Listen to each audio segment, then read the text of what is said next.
राहुल गांधी के समर्थन में उतरे ट्रंप। अमेरिकी राष्ट्रपति का अध्यादेश बना विपक्ष का हथियार। अमेरिका में इलेक्ट्रॉनिक वोटिंग बंद होगी। विपक्ष भी वोटिंग मशीन को बंद करने की बात कह रहा है।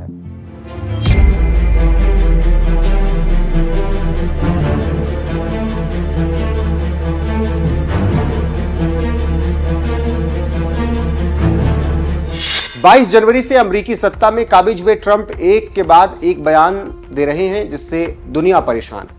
इसके साथ ही साथ 34 बार ये वो बोल चुके हैं कि मैंने ही भारत पाकिस्तान युद्ध रुकवाया। उसके बाद अमेरिका में एक से बढ़कर एक नए नियम भी ला रहे हैं जिससे दुनिया के लोगों का सपना चकनाचूर हो रहा है। इसी कड़ी में दुनिया की सबसे ताकतवर कुर्सी पर बैठे डोनाल्ड ट्रंप ने एक ऐसा कदम उठा लिया जिसने भारत की राजनीति में ही भूचाल ला लिया। ट्रंप जो खुद अमेरिका में मेल इन बैलेट और वोटिंग मशीनों के खिलाफ लगातार बोलते रहे हैं, अब उन्होंने बाकायदा एक कार्यकारी आदेश पर दस्तखत कर दिए हैं। आदेश साफ है कि डाक से वोटिंग खत्म होगी और इलेक्ट्रॉनिक वोटिंग मशीनों को भी अलविदा कहा जाएगा। अब जरा सोचिए, जब अमेरिका जैसे लोकतंत्र में बैलेट पेपर की वापसी की बात हो रही है तो भारत की राजनीति इसे क्यों छोड़ेगी। अमेरिकी राष्ट्रपति डोनाल्ड ट्रंप ने अपने सोशल मीडिया प्लेटफॉर्म पर पोस्ट पर लिखा, मैं मेल इन मतपत्रों से छुटकारा पाने के लिए आंदोलन का नेतृत्व कर रहा हूं और जब हम इस पर काम कर रहे हैं तो उन मशीनों से भी छुटकारा पाऊंगा जिन्हें अत्यधिक गलत, महंगी और विवादास्पद कहा जाता है। वोटिंग मशीनों की लागत बैलेट पेपर से 10 गुना ज्यादा है।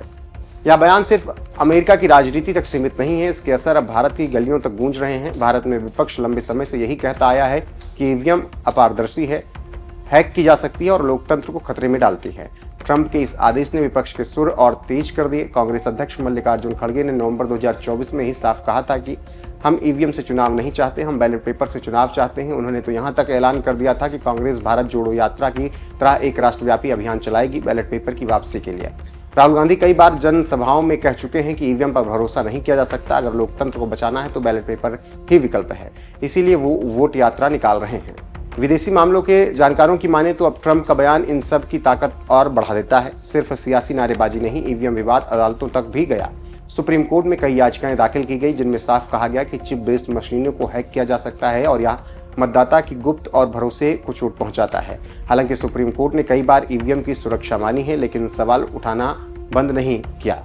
आप जानते हैं कि महाराष्ट्र में दिसंबर 2024 में महाविकास अघाड़ी ने मुंबई की सड़कों पर उतरकर ईवीएम बैन की मांग की। तब उद्धव ठाकरे ने कहा था, लोकतंत्र से बड़ा कुछ नहीं है और लोकतंत्र तभी सुरक्षित है जब जनता अपने वोट को अपने हाथों से डालते हुए देखे। विपक्ष लगातार हमला कर रहा है, ईवीएम की खराबी की खबरें आती हैं, बैलेट की मांग हमेशा से रही है। अमेरिका और जर्मनी जैसे देशों ने मशीनों को ठुकराया है तो भारत क्यों पीछे रहे। दिलचस्प बात यह है कि अमेरिका ही नहीं, कई विकसित देश बैलेट पेपर से ही चुनाव कराते हैं। जर्मनी में सुप्रीम कोर्ट ने ईवीएम को असंवैधानिक करार दिया। जापान अब भी बैलेट पेपर पर भरोसा करता है। अमेरिका खुद अब दोबारा बैलेट की ओर लौट रहा है। यानी दुनिया भर के लोकतंत्रों में सवाल एक ही है, क्या तकनीक लोकतंत्र से बड़ी है। यहाँ सवाल सिर्फ तकनीक का नहीं है, सवाल सत्ता और विपक्ष की राजनीति का भी है। भाजपा और चुनाव आयोग का कहना है कि ईवीएम पूरी तरह सुरक्षित है, हैकिंग संभव नहीं। वहीं विपक्ष का तर्क है कि अगर ईवीएम इतनी ही सुरक्षित है तो फिर वीवीपैट की गिनती सीमित क्यों है, क्यों ना हर वोट का मिलान करवाया जाए। विपक्ष का यह भी कहना है कि अगर मशीनें पारदर्शी होती तो आज जनता को बार बार सड़कों पर नहीं उतरना पड़ता। लोकसभा चुनाव से पहले ही कांग्रेस, लेफ्ट और क्षेत्रीय दलों ने आवाज बुलंद की थी। 2024 चुनाव में कई बूथों पर ईवीएम खराब होने की शिकायतें आई थी। विपक्ष ने इसे मुद्दा बनाकर संसद से लेकर सड़कों तक शोर मचाया। अब ट्रंप का बयान इस ज्वालामुखी पर और तेल डालने जैसा है। सवाल यह भी उठता है कि क्या भारतीय विपक्ष सचमुच ट्रंप की लाइन से प्रेरित है, क्योंकि ट्रंप की राजनीति भी विवादों से भरी रही है। 2020 चुनाव हारने के बाद उन्होंने चुनाव चोरी, इलेक्शन फ्रॉड का नारा दिया। अब 2026 के मिड टर्म इलेक्शन से पहले वो एक बार फिर इस मुद्दे को भुनाना चाहते हैं।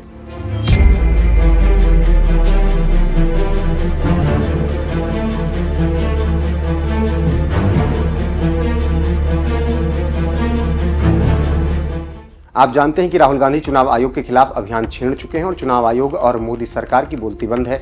संसद में नारा गूंज रहा है कि ईवीएम हटाओ, लोकतंत्र बचाओ और 2 हफ्तों से इसी नारे की वजह से संसद ठप पड़ी है। वहीं कुछ विश्लेषकों की माने तो मशीन से नतीजे जल्दी आते हैं, गिनती में गड़बड़ी नहीं होती, बूथ कैप्चरिंग का खतरा कम होता है। लेकिन जनता का सवाल सीधा है कि अगर भरोसा ही नहीं बचा तो सुविधा किस काम की। अगर विपक्ष ने ट्रंप के बयान को मुद्दा बनाकर जबरदस्त आंदोलन शुरू किया तो आने वाले विधानसभा चुनाव और 2029 लोकसभा चुनाव में बैलेट बनाम ईवीएम सबसे बड़ा मुद्दा हो सकता है। कांग्रेस पहले ही संकेत दे चुकी है कि राहुल गांधी के नेतृत्व में इस पर जन आंदोलन शुरू होगा। अखिलेश यादव, उद्धव ठाकरे, बीआरएस जैसे क्षेत्रीय दल भी इसमें शामिल हो सकते हैं और तब तस्वीर क्या होगी ये देखना दिलचस्प रहेगा। तब शायद सत्ता कहेगी मशीन सही है, विपक्ष कहेगा लोकतंत्र खतरे में है, जनता उलझ जाएगी सवालों के जाल में। तो अब बड़ा सवाल यह है कि क्या भारत अमेरिका के नक्शे कदम पर चलेगा? क्या कांग्रेस और विपक्षी ट्रंप के बयान को हथियार बनाकर चुनाव आयोग को झुका पाएंगे? क्या सचमुच लोकतंत्र का भविष्य बैलेट पेपर में छुपा है, या फिर यह सब सिर्फ राजनीति है, एक बहस जो सिर्फ अमेरिका की नहीं बल्कि भारत के लोकतंत्र की आत्मा को छूती है? और यह बहस आने वाले दिनों में कितनी गर्म होगी या इस बात पर निर्भर करता है कि विपक्ष कितनी जोर शोर से ये आवाज उठाता है और जनता कितना ज्यादा भरोसा करती है और सवाल पूछती है, क्योंकि आखिरकार लोकतंत्र की ताकत मशीनें में नहीं जनता के विश्वास में है।